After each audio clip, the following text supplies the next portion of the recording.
Part 1. The Paradox That Changes Everything.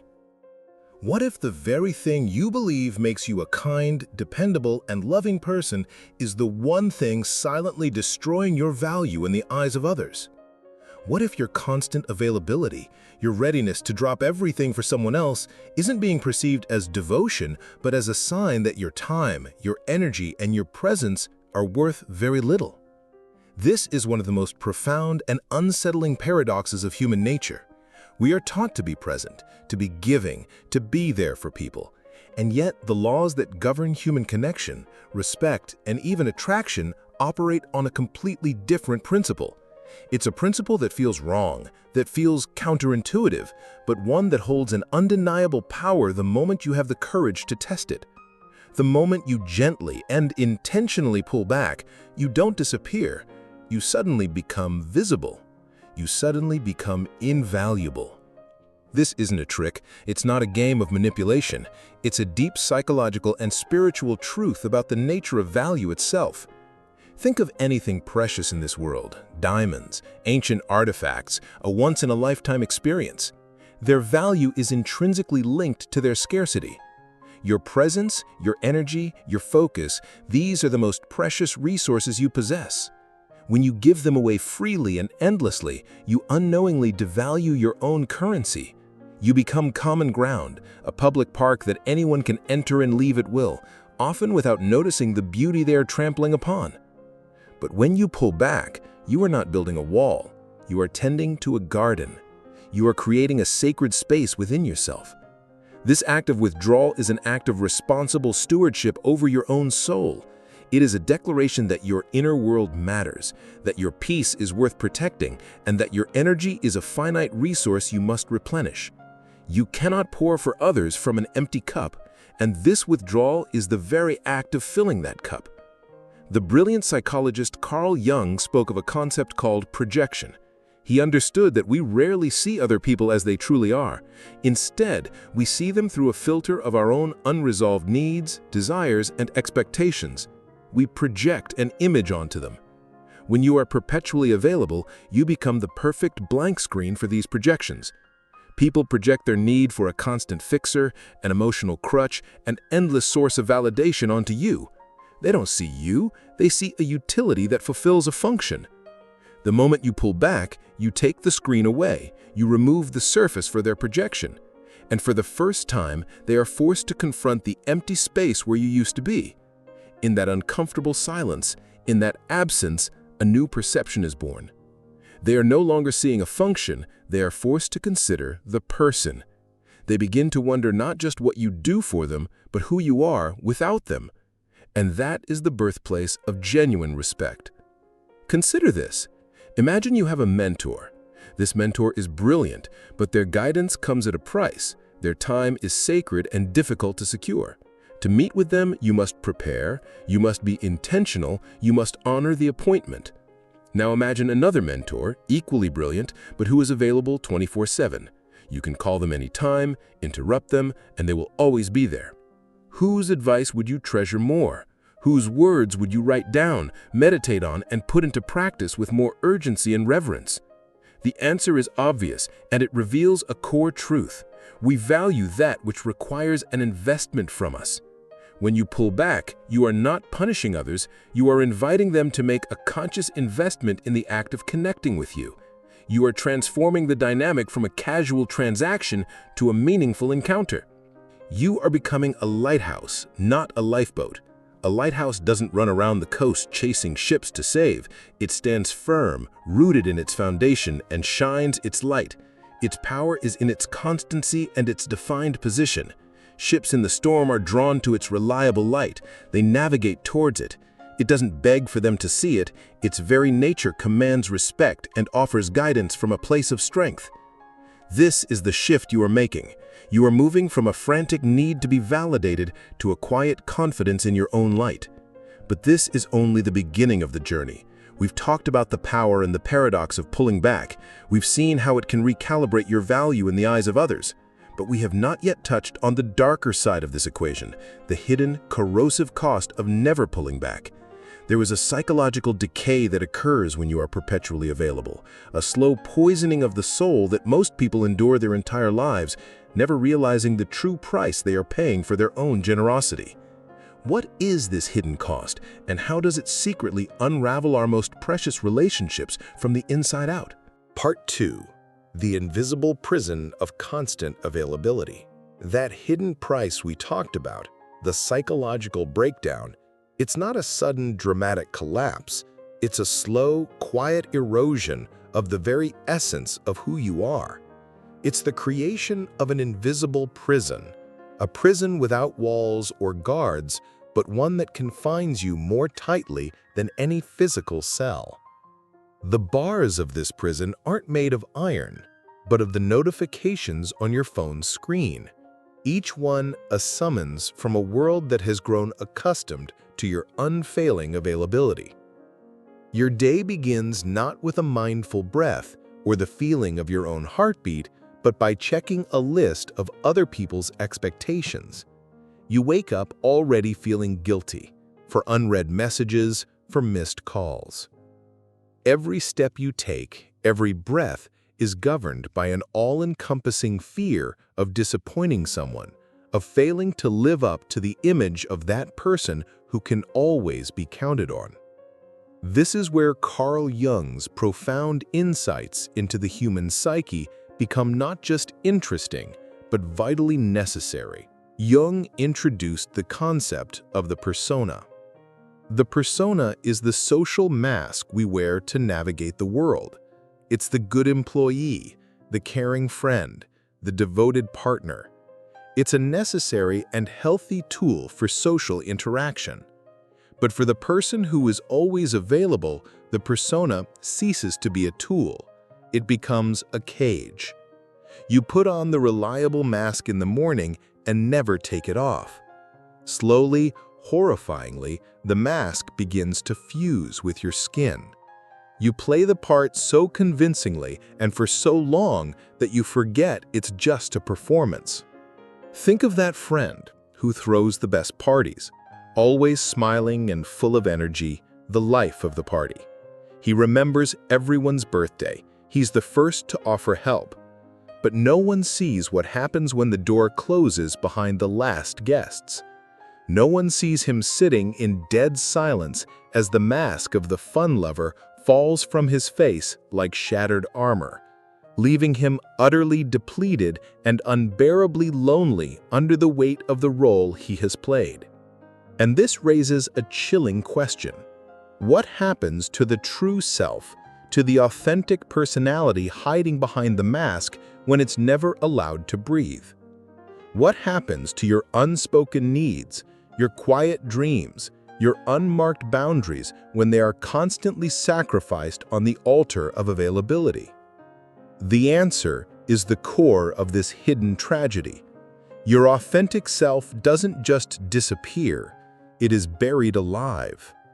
Deep beneath the layers of compliant smiles and automatic yeses, it begins to starve. And a starving soul does not die quietly. It generates a subtle, corrosive energy. It creates resentment. Resentment is the dark flower that blooms in the soil of unspoken needs. It is the secret poison of the people-pleaser. On the surface, you give, you help, you are there for them. But underneath it all, a bitter tally is being kept. This poison doesn't manifest in big fights, but in the barely perceptible sigh you suppress when you agree to something. In the tension in your shoulders when you see a certain person's name on your phone screen. Every yes, of course, you say through clenched teeth is another entry in the secret ledger of your inner debt, and the interest on that debt is the joy you lose. This is why your most precious relationships can begin to feel like a heavy burden. You start to feel unseen, unappreciated, and exhausted, precisely because you have trained people not to see the real you. You presented them with a perpetually charged battery, hiding the fact that its energy is finite and dangerously low. They don't read minds. They are reacting to the persona you have perfected. And the consequences are devastating. You don't just devalue your presence in their eyes, as we discussed. You are poisoning your own capacity for true intimacy from the inside out. You find yourself utterly alone, surrounded by people who rely on a version of you that doesn't actually exist. To break free from this invisible prison is not an act of selfishness. It is an act of profound integrity. It is the most responsible thing you can do for yourself and for the people you care about. To break free isn't about building walls. It's about becoming a wise gardener of your own soul. You don't lock the gate forever. You simply stop letting everyone trample your flowers. You nurture your garden. You care for it, so that one day you can share its incredible fruits with others, and not just its dry, cracked earth. It means learning to give from a place of true abundance, not from resentful obligation. It means ensuring that when you give, you are giving pure water from a full cup, not poison from an empty one. But remember, this should only apply to people you have doubts about. You may have family and friends who truly value and love you. Of course, you shouldn't distance yourself from them. You should always help and be available to those who genuinely appreciate you, as they are your loved ones who truly care. As for colleagues, friends, and everyone else, it's up to you to decide for whom you should become less available. To do this, you must learn to do what feels most unnatural. You must create space. You must embrace absence. You must consciously and intentionally step back. But this withdrawal is not just a modern psychological tactic. Jung, in his great studies, did not invent this idea. He rediscovered it. He tapped into a source of ancient wisdom, a kind of spiritual technology understood for centuries by mystics, philosophers, and prophets. They knew that in the space between things, in the silence, in the sacred pause, that is where true strength is forged. So what is this ancient secret? And how does the simple act of stepping back activate a timeless law of human nature that not only restores your value, but also begins the sacred process of healing your soul? Part 3. Jung's revolutionary discovery about human value. That ancient secret, that timeless law of human nature, is not a strategy you learn, but a reality you awaken to. Carl Jung, in his profound explorations of the human spirit, did not invent a new trick. He unearthed a truth as old as humanity itself. He gave a name to the sacred journey that mystics and sages have walked for centuries, the path of individuation. And this journey is the ultimate reason why pulling back doesn't just make you more valuable, it makes you whole. Individuation is Jung's term for the lifelong process of becoming your true, authentic self. It is the journey away from the social mask, the persona we discussed, and toward the integrated, complete person you were always meant to be. This is not a journey into selfishness. In fact, it is the most selfless path you can take. It is an act of supreme responsibility to uncover the unique, God-given blueprint of your own soul and have the courage to build your life upon it. To not do so is the real tragedy. To live and die as a mere copy, a reflection of others' expectations with your own sacred purpose left unfulfilled. And where does this sacred construction take place? It happens in the very space you create when you pull back. That quiet, that absence, that intentional stepping away from the noise of the world, that is not emptiness. It is your workshop. It is the holy ground where you can finally begin the work. When you are constantly available, you are endlessly reacting. When you pull back, you finally have the chance to act on behalf of your own soul.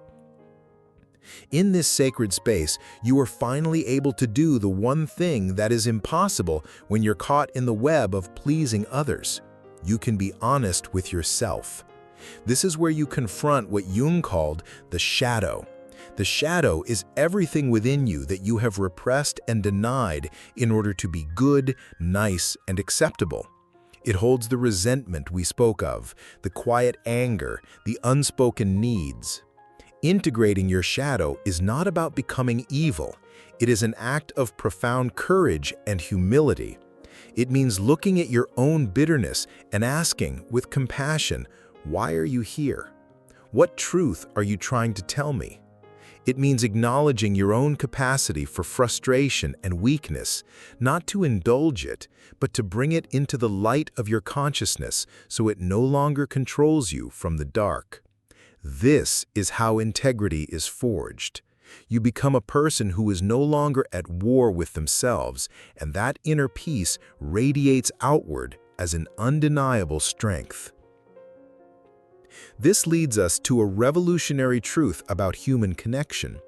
To truly and deeply connect with another person, you must first disconnect from your need for their approval.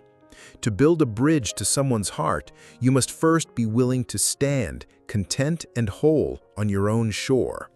When you desperately need someone's validation, you cannot show them who you are.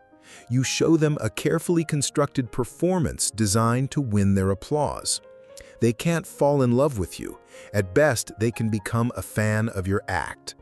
They are connecting with your anxiety, not your authenticity. The moment you pull back to begin the journey of individuation, you stop begging for this validation. You are no longer an empty cup reaching out to be filled by someone else's attention. You are now tending to your own inner wellspring. And a miraculous shift occurs. Because you're no longer desperately needing from them, you are finally free to truly see them. You can give the greatest gift one human can offer another, a presence that is not transactional, a love that is not predicated on getting something in return. You are offering them clear, pure water from a cup that is already full. People feel this shift on a primal level. They can sense the difference between the anxious energy of neediness and the calm, centered gravity of a person who is whole. This is the foundation of genuine and lasting respect and deep attraction. You are becoming the lighthouse. The process of individuation is the slow, deliberate work of building that lighthouse stone by stone. It's digging the foundation deep into the bedrock of your values, building the tower with the integrity of your character, and lighting the lamp with the light of your own consciousness. A lighthouse does not worry if the ships see its light. It does not dim its beam if a ship chooses to sail another course. It simply stands rooted and true and shines. Its power is not in its pursuit, but in its presence. This is the power you are reclaiming. It is not the power to manipulate or control. It is the power to be a calm and steady presence in a chaotic world. It is the strength that comes from being anchored in your own soul. The world doesn't need another person running on empty, desperate to please. It desperately needs more lighthouses. It needs people who have done the sacred work of becoming themselves. But knowing this truth is one thing, putting it into practice is another. How do you begin this process of pulling back in a way that is graceful, not jarring, in a way that feels like an act of self-respect, not of punishing others? It comes down to mastering a subtle but life-altering internal technique, a way of creating space that doesn't require dramatic exits or angry words, but rather a quiet, internal shift that changes everything. What is this technique, and how can you start using it today to transform your invisible prison into a sacred garden? Part 4. The Magnetic Pull of Mysterious Absence. The technique you have been waiting for is not a set of rules or a script to follow. It is not about counting the hours before you reply to a message or feigning unavailability. Those are the hollow theatrics of manipulation. The true technique is an internal shift so profound it alters your very presence in the world. It is the art of creating a mysterious and magnetic absence, not by what you do, but by who you are becoming. This is where we move beyond psychology and into the realm of spiritual physics. When you are always there, filling every silence, answering every call, you occupy a fixed, known space in someone's universe. You are a fact, a constant, a piece of furniture. Your presence, no matter how comforting, becomes predictable.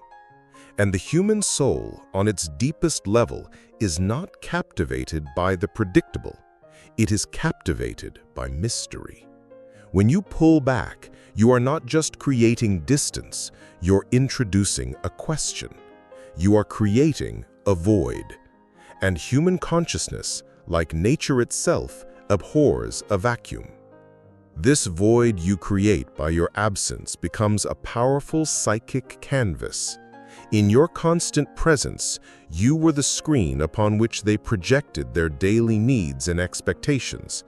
But in your absence, something far more powerful happens. Their mind, now faced with the puzzle of you, begins to project its ideals. Their imagination, that potent unconscious force, begins the work for you. They start to fill in the blanks. The silence isn't empty. It is pregnant with possibilities. What are they thinking? What are they doing that is more important than being here with me? What have I failed to see about them? Suddenly, you are no longer a two-dimensional utility. You are a three-dimensional world they are not privy to. This mystery creates an energy deficit that their mind instinctively tries to fill. They begin to invest their own mental and emotional energy into the idea of you. This is the magnetic pull. It's not that you have done anything to them. It's that you have created the conditions for their own mind to become fascinated. You have moved from being a simple answer to an intriguing, unanswered question. There's a powerful psychological principle that explains this perfectly, known as the Zeigarnik effect. In the early 20th century, psychologist Bluma Zeigarnik noticed that a waiter in a busy cafe could remember a dozen complex unpaid orders with perfect clarity. But the moment the bill was paid, he would instantly forget the details of the order. Her research confirmed it. The human brain has a powerful, almost obsessive need for closure. We remember unfinished tasks, interrupted stories, and unresolved situations far more vividly than those that are completed. When you are constantly available, you are a paid bill, a completed task. Your story has no suspense.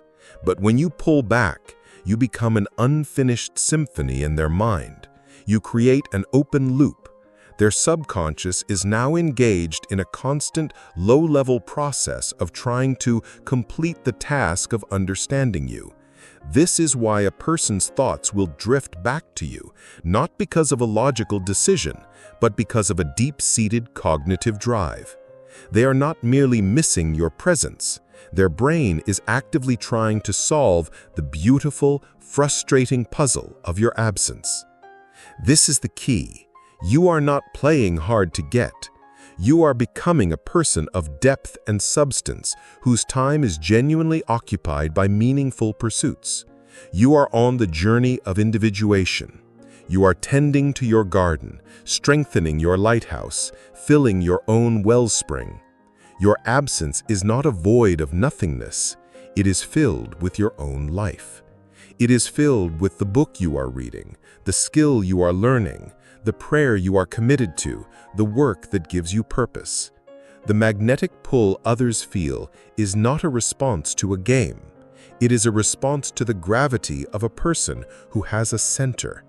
It is the natural, unavoidable consequence of you valuing your own soul.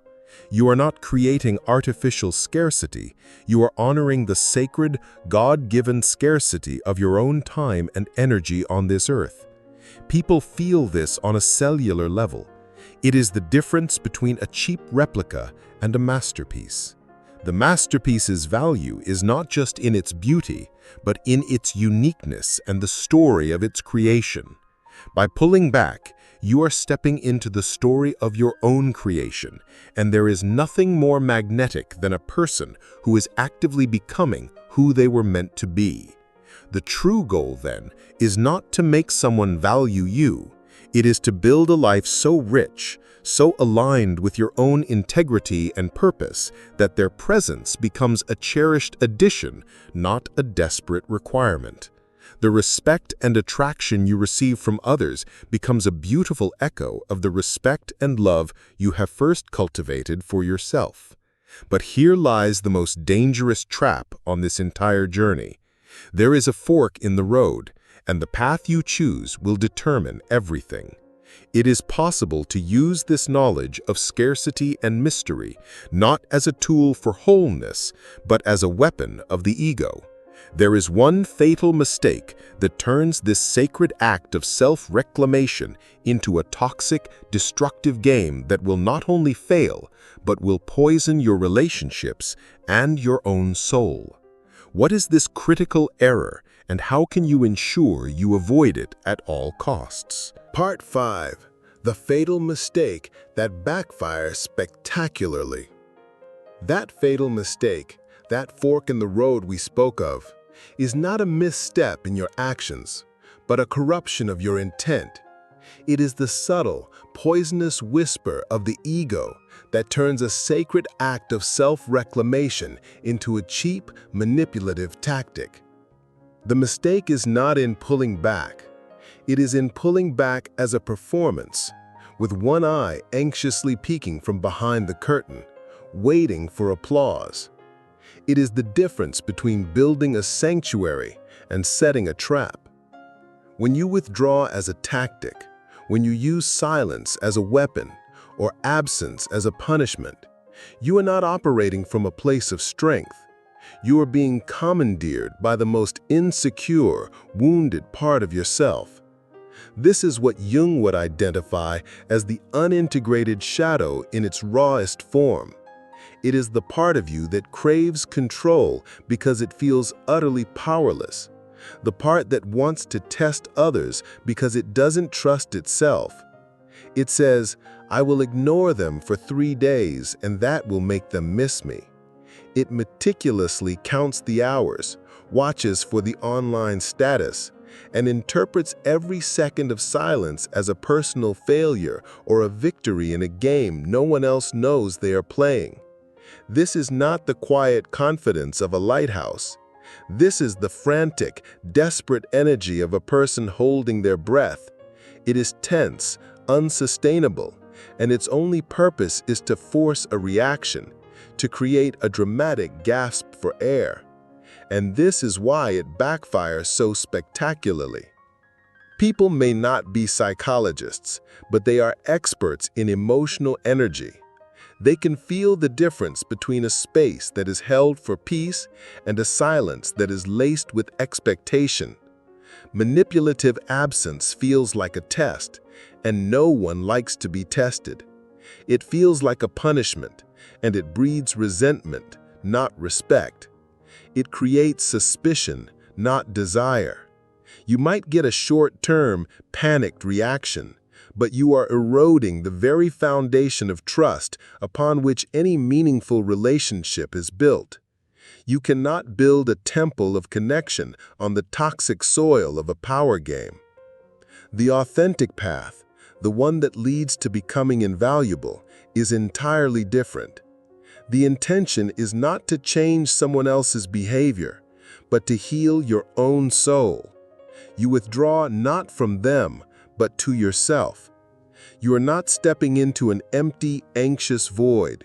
You are stepping into your garden, the sacred inner space we've spoken of. Your focus is genuinely on the work that needs to be done there. You are tending to the soil of your values, pulling the weeds of resentment, and planting the seeds of your own purpose. Your absence is not a hollow silence. It is filled with the richness of your own becoming. Whether they call or not ceases to be the point. The point is the peace you are cultivating within. This is the journey of individuation in action. You are not playing a role. You are discovering who you are when the audience is gone. You are letting the mask of the people-pleaser finally fall away, and you are bravely facing the authentic self beneath it. This requires having the courage to meet your own shadow with compassion, to acknowledge your neediness and your fear not as puppet masters, but as messengers telling you where you need to heal. When you do this, you stop leaking the anxious energy of neediness. You begin to radiate the calm, magnetic gravity of a person who has a center. So how do you know which path you are on? How can you be certain you are acting from a place of integrity and not from the ego's playbook? There is a simple, powerful question you must ask yourself with radical honesty. If I knew with absolute certainty that this person would not chase me, that my pulling back would lead to the end of our connection, would I still do it for the sake of my own peace and wholeness? Pause and truly feel the weight of that question. If the thought of them not reacting with panic sends a jolt of fear through you, it is a sign that your ego is still in control. Your action is conditional, a means to an end. But if, beneath a potential sadness, you feel a quiet, firm resolve, a sense that this space is necessary for your own soul, regardless of the outcome, then you are on the path of truth. You are choosing your own integrity over the validation of another. You are finally anchoring yourself in your own being, not in their approval. This is the moment you stop being a beggar for love and become a vessel of it. This is the choice that changes everything. It is the decision to stop using psychological knowledge as a tool to manipulate the outer world, and to start using it as a map to navigate your inner world. Once you make this choice with sincerity, the effects are profound. You begin to embody a strength that doesn't need to be proven.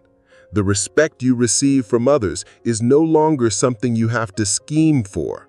It becomes a natural, effortless echo of the respect you have cultivated for yourself. And the signs that this shift is truly happening are often not what you'd expect. They are not loud, dramatic declarations. They are quiet, subtle, and undeniable transformations in the way people see you, hear you, and value the very air you breathe. What are these real, tangible signs that your value is being rewritten in the hearts and minds of others? Part 6. The unmistakable signs of newfound respect. When you truly commit to this inner work, when you choose your own wholeness over the hollow victory of a forced reaction, the world around you begins to change. The signs that your value is being rewritten in the hearts and minds of others are not loud or dramatic. They are subtle, profound, and far more meaningful than a panicked text message. They are the quiet echoes of your own inner transformation. The first and most powerful sign is a change in the quality of silence. Before, silence in your presence may have felt like a vacuum that you, the ever-available host, were obligated to fill. It was an awkward emptiness demanding entertainment or a solution. Now something remarkable happens. The silence between you and another person becomes a shared space. It becomes comfortable, contemplative, even sacred. It is no longer a void, but a sanctuary. When someone can simply be with you without needing you to perform, fix, or speak, it is the ultimate sign of respect. They are no longer seeking a function. They are cherishing your presence itself. They have come not to take something from your garden, but simply to sit in its peace. The second sign is a fundamental shift in the nature of their questions. The dialogue moves from the transactional to the relational. The constant stream of, "Can you help me with?" or "What should I do about?" begins to quiet down. In its place, a new curiosity emerges. The questions become, "What are you reading lately? What have you been thinking about? How have you truly been?" They are no longer just looking at the surface of your life. They are becoming fascinated by its depth. They are asking about the inner world you have been so diligently cultivating. This is their unconscious mind acknowledging that you possess something they don't fully understand, a source of quiet strength they are now drawn to. They have stopped seeing you as a resource and have started seeing you as a mystery worth exploring. This leads to the third and most transformative sign. They begin to bring you their best self. In the past, people may have used you as a dumping ground for their anxieties, frustrations, and unresolved issues. You are the endlessly absorbent emotional sponge. But as you begin to embody this new centered integrity, the dynamic flips. People will subconsciously start to feel that your time and attention are valuable. They will want to be worthy of it. Instead of just bringing you their problems, they will start sharing their insights, their successes, their moments of clarity. They will seek not just your help, but your admiration. This is not about their ego. It is a profound, unconscious act of respect. They are trying to match the frequency of value you now radiate. From a Jungian perspective, this is a beautiful and natural process. By withdrawing from your role as a blank screen for others' projections of need, you have not become invisible.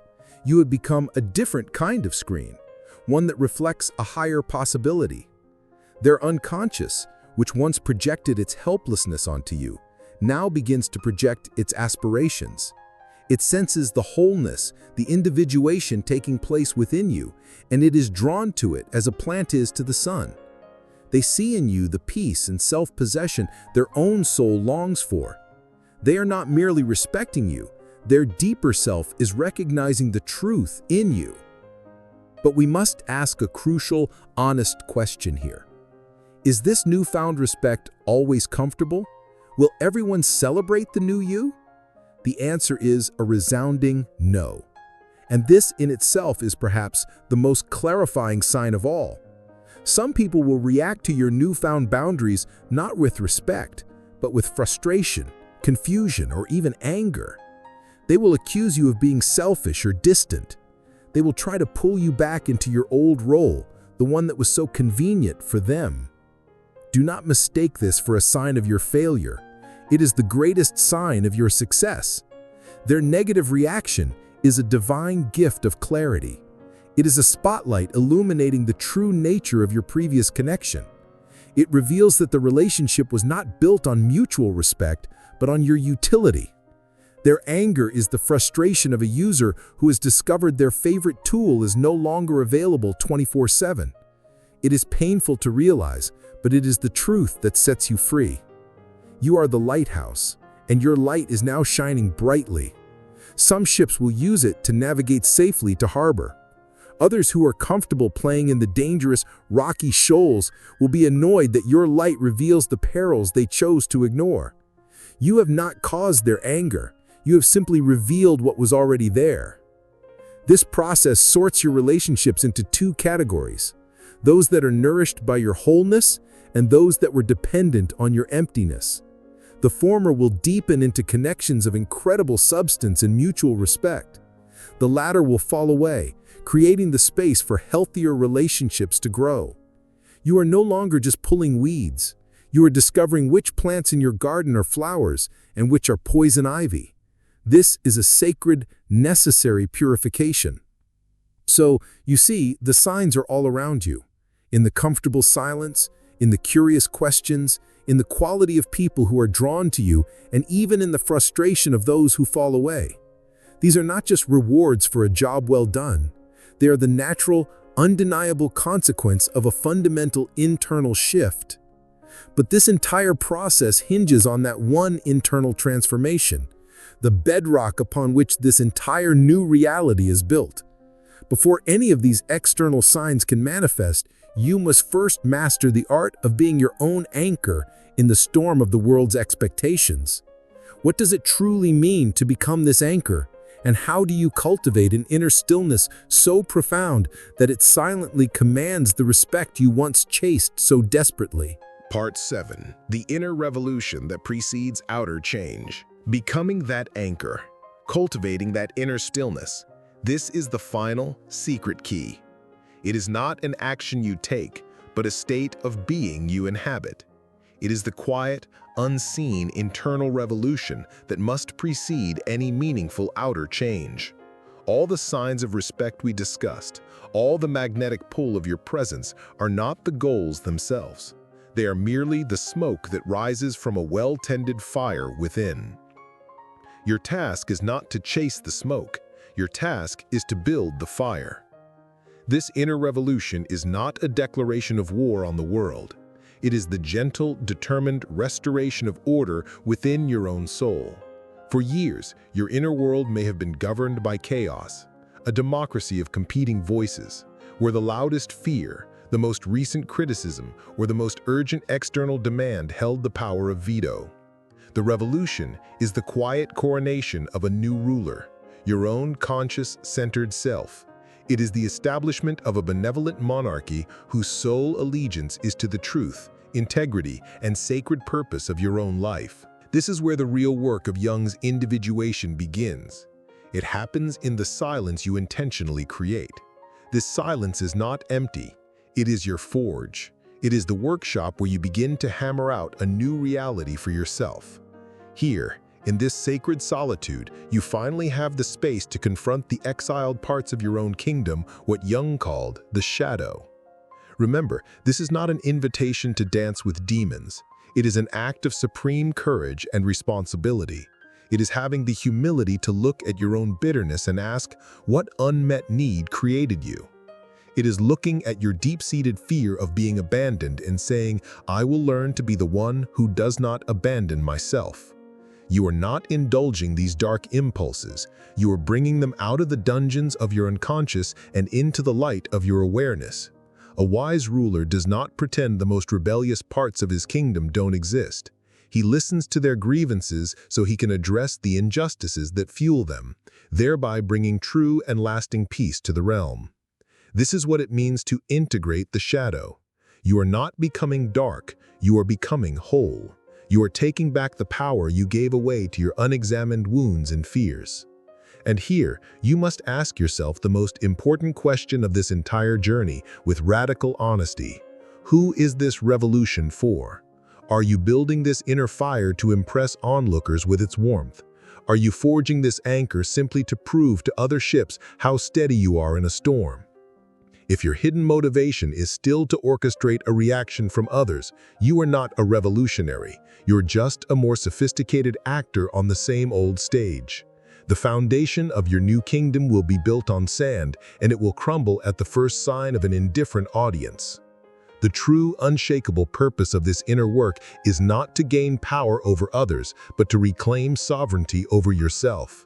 It is to finally take up the sacred duty of tending to your own soul. This is the ultimate act of responsible stewardship.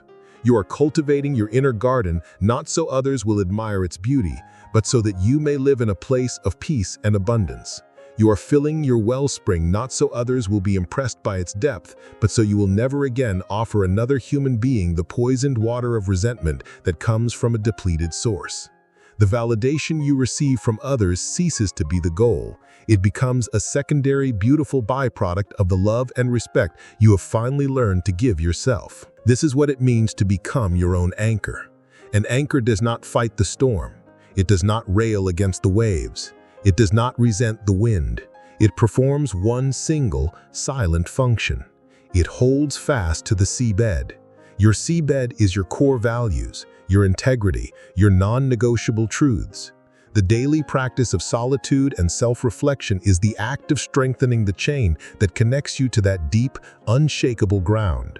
When you are anchored, you can allow the storms of other people's emotions, demands, and projections to rage around you. You can feel them, acknowledge them, but you are not swept away by them. You become a point of stability in a turbulent world. You become a safe harbor, not because you chase after ships, but because you are reliably, unmovably there. This inner revolution, this quiet commitment to your own wholeness is the most attractive and valuable quality a human being can possess. It radiates from you not as an arrogant proclamation, but as a quiet, centered peace. And the world, starved for authenticity, will feel it. But this profound internal shift does not happen by philosophical understanding alone. It is built day by day through small, deliberate, and often challenging practices. It begins with concrete actions that translate this inner resolve into a living reality. How do you begin to carve out this sacred space in a noisy world? What are the first practical, tangible steps you can take starting today to move from being a leaf in the wind to being the anchor in the storm? Part 8. The strategic art of selective availability. The journey from being a leaf in the wind to the anchor in the storm is not paved with grand, dramatic gestures. It is built with small, sacred, and consistent practices. The shift from constant availability to conscious presence is not a tactic you deploy, but an art you cultivate. This is the strategic art of selective availability, an approach rooted not in playing games, but in honoring the profound truth that your time, your energy, and your focus are your most sacred, non-renewable resources. Let us be clear, this is not about learning to ignore people. It is about learning to honor yourself so deeply that when you do offer your attention, it is a gift of pure, undivided presence, not the resentful scraps of a depleted soul. The first practical step is to reclaim your time, not in large, unmanageable chunks, but in small, protected increments. This is the practice of creating sacred time. Schedule it into your day as you would a vital meeting, because it is. It might be the first 15 minutes of your morning, before you allow the world's demands to flood your consciousness. This is not time to be productive. It is time to simply be. It is time to listen to your own breathing, to feel your own heartbeat, to connect with the quiet, steady center within you. Another powerful practice is the digital sunset. Choose a time each evening when your role as a public utility ends. Turn off the notifications. Put the phone away. You are declaring that your evenings belong to peace, to reflection, to genuine connection with those who share your physical space, and most importantly, to yourself. This act is not a rejection of the world. It is an affirmation of your own inner life. In Jungian terms, you are making a conscious choice to step out of the frantic, reactive demands of the collective and into the intentional, sovereign space of your individual self. You are choosing consciousness over automation. This will inevitably lead you to the most powerful tool in this art form, the noble no. A no that is born from a place of integrity is infinitely more respectful and loving than a yes whispered with resentment. When you say no to a request that would drain your wellspring or violate your values, you are not rejecting the person. You're protecting your ability to give them a genuine, wholehearted yes when the time is right. Your no protects the sacredness of your yes. It is a declaration that your resources are finite and that you are now the responsible steward of that precious energy. But here is where the internal revolution is truly tested. Imagine this. You have committed to your 15 minutes of sacred morning silence. You are seated. The world is quiet, and you are beginning to feel a flicker of peace. Suddenly, your phone buzzes. It's a close friend, one who is accustomed to you being their immediate emotional support. You see their name, and your heart lurches. The old programming screams, "Answer it, I need you. You're being selfish. This is what a good friend does." A wave of guilt washes over you. This is the moment of truth. This is the fork in the road we spoke of. The old you would have answered immediately, sacrificing your own peace on the altar of their perceived urgency. You would have offered them the fragmented, anxious energy of a person who has just abandoned themselves. But the new you, the one becoming an anchor, does something different. You pause. You breathe. You acknowledge the guilt as an echo from a past self, a ghost in the machine. You understand that answering now would be a disservice to both of you. It would be offering them poisoned water from an empty cup. So you make a conscious choice. You let the call go. And when your sacred time is over, you respond not with an apology, but with centered, loving honesty. You send a message. "I saw your call. I am thinking of you. I was in a period of focused time, but I am free now and can give you my full, undivided attention. Let me know when it's good to talk." Notice the shift. You have not rejected them. You have honored them by offering them the very best of yourself, not the resentful dregs. You have taught them through a graceful action that your presence is valuable and that you will give it to them fully and intentionally. This is the strategic art and practice. It is not cold or distant. It is warm, honest, and filled with integrity. Each time you make a choice like this, you are casting a vote for your own wholeness. You are strengthening the chain that connects you to your anchor. You are tending to your garden. Over time, this ceases to be a conscious, effortful strategy. It becomes your natural rhythm. It becomes who you are. Your presence gains a weight, a potency, that it never had when it was given away so freely. This is the path from being a person who desperately seeks value to one who naturally embodies it. But this transformation, this journey of becoming your own anchor, leads to a final, profound destination. What happens when this becomes your default state? What is the ultimate reality for a person who lives, breathes, and moves in the world when their inner anchor is so deeply set that the storms of life no longer threaten to capsize them, but serve only to reveal the unshakable strength of their own light? Part 9. The profound shift that transforms everything. The ultimate reality for the person whose anchor is deeply set is not a life without storms. It is a life where you are no longer the ship, tossed and broken by the waves. It is the life where you finally become the lighthouse. You do not stop the storms, but your light becomes the unwavering, life-giving constant that cuts through the chaos, guiding others and yourself to safe harbor. This is the profound shift that transforms everything. When this becomes your default state, your entire experience of reality is rewritten. You wake up not to the frantic alarm of the world's expectations, but to a quiet, inner hum of peace. The first thought of your day is not a checklist of obligations, but a sense of gratitude for the sanctuary within you. Life ceases to be a series of fires to be put out. It becomes a canvas on which you consciously paint. Your peace becomes your power, a silent, magnetic force that others feel before you even speak. You no longer enter a room with the question, "What can I get from these people?" but with the quiet confidence of, "What light can I share here?" This is the culmination of the journey Jung called individuation. It is not about achieving perfection, for the individuated self is not flawless. It is, however, whole. It has had the courage to face its shadow, to own its light, and to integrate all the disparate parts of itself into a unified, authentic being. You no longer need the world to tell you who you are, because you have done the sacred work of discovering it for yourself. The great, beautiful paradox is that by ceasing to need others for your validation, you become capable of the purest and deepest form of love. A love that is not a transaction, but a transmission. A love that gives freely from a full wellspring, with no secret ledger of what is owed in return. But a part of you might hear this and feel a flicker of terror. A primal fear may whisper from the shadows of your old self, "If I become this complete, this self-possessed, will anyone still need me? Will I become so self-sufficient that I will end up utterly alone?" This is the ego's final desperate protest, the last ghost rattling its chains in the fortress you have built.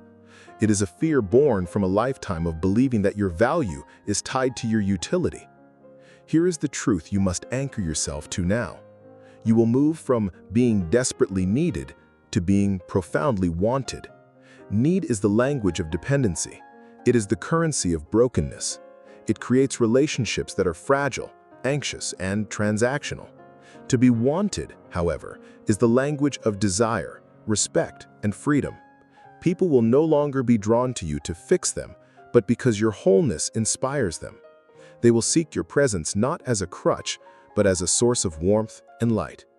The connections you lose in this process were never truly yours. They were attachments to the mask you wore. The connections you gain will be forged in the fire of authenticity, unbreakable and true. You do not lose love, you lose the illusion of it to make way for the real thing. This shift transforms you into a safe harbor for the souls of others. Because you are no longer drowning in your own unmet needs, you can offer a steady, non-judgmental presence to those caught in their own storms. You can listen without the frantic urge to fix because your own peace is not threatened by their chaos. You can offer wisdom that is not a projection of your own insecurities, but a clear reflection of truth. You become a living presence in the world, not through effort, but through your very being.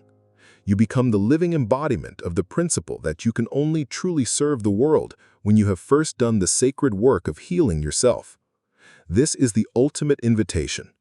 This entire journey, pulling back, creating space, integrating the shadow, becoming the anchor, is not about mastering a technique to gain value. It is about answering the highest calling of your soul, to become the unique, whole, and luminous person you are always meant to be. The respect, the admiration, the deep connections, these are not the prize. They are the natural, effortless reflection of the masterpiece you have become within. So the journey does not end here. It begins. It begins with your very next breath. It begins with the choice to carve out 5 minutes of sacred silence tomorrow morning. It begins with the courage to say one noble no to protect your inner peace. It begins with the commitment to stop being a leaf in the wind and to start, stone by sacred stone, building your lighthouse. The world has enough echoes. It is starved for authentic voices. Stop waiting for the storm to pass. Stand in the rain, plant your feet, and begin to shine.